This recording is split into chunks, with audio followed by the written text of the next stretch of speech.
Imagine this, it is early March 2026 and a massive fleet of fully loaded Russian oil tankers is drifting aimlessly in the middle of the ocean.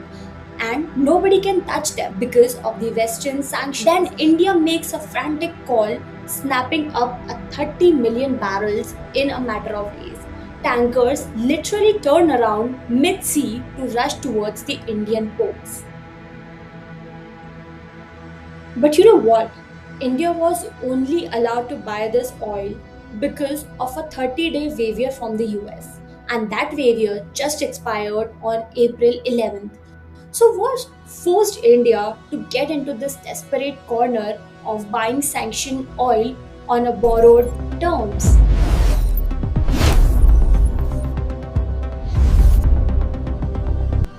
Now, to understand this, let's understand India's staggering vulnerability. India imports 85% of its crude oil, devouring 5.5 million barrels every single day. When the Ukraine war started in 2022, India played a clever hand. India quietly scooped up massive discounts, becoming Russia's biggest customer after China. But by early 2026, India wanted to keep Washington happy and secure trade deals, so it started cutting back on Russian oil. It pivoted back to its traditional suppliers in the Middle East, relying heavily on the Strait of Hormuz. It all seemed like a masterful diplomatic balancing act until on 20th February, the US and Israel attacked Iran. Iran retaliated, and suddenly the exact route India had just pivoted back to was completely shut down overnight. The closing of the Strait of Hormuz was an immediate crisis because before this war, 60% of India's crude oil and over 50% of its natural gas and 90% of its cooking gas, which is LPG, for 340 million households flowed through this 34-kilometer choke point. So, when this strait closed, all three supply lines were choked simultaneously. LPG deliveries dropped 30% overnight, hotels shut down, ceramic industry ground to a halt, and families were forced back to earthen stoves. This created a panic, and India turned back to Russia, causing a 148% surge in Russian crude imports in March. That attractive Russian discount from 2022 is completely gone. Russian crude now costs more than Brent crude. India is trapped into paying premium prices for sanctioned oil. This isn't about high level geopolitics, it is going to directly hit your wallet. Let's look at the terrifying math. Last year, India's oil import bill was $132 billion. At $110 a barrel, that bill balloons by an extra 40 to 50 billion dollars. That is more than 1% of India's entire GDP vanishing from the country every year.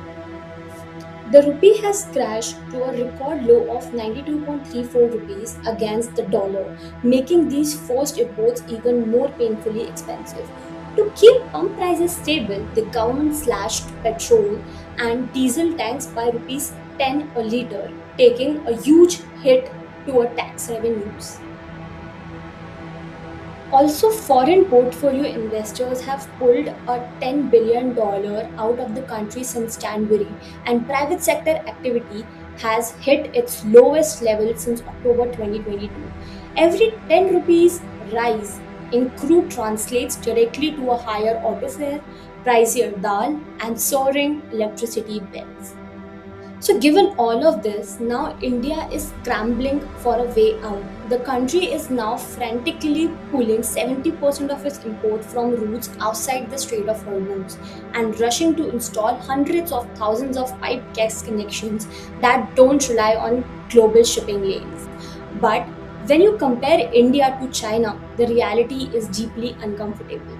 China spent 2 decades building true energy independence, boasting its own massive solar supply chain, a booming EV industry, and over a billion barrels in oil reserves. Whereas India spent those same 2 decades building massive energy consumption without the supply to match. We transitioned 340 million homes to LPG, a remarkable achievement, but one that chained the nation to a fuel we don't produce, forcing it through the most dangerous choke point on earth. So now the question is, where does India stand right now? As of April 18th, the Strait of Hormuz has closed again. Oil is sitting at a crippling $125 a barrel.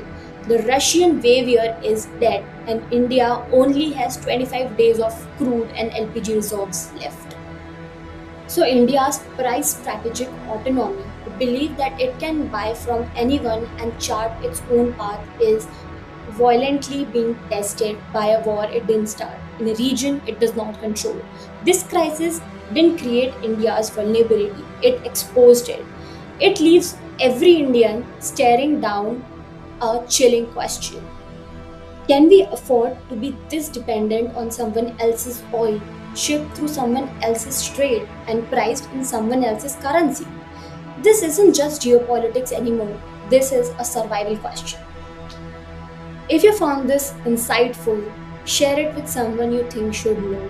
Till then, stay curious, stay geared. I'll see you in the next one.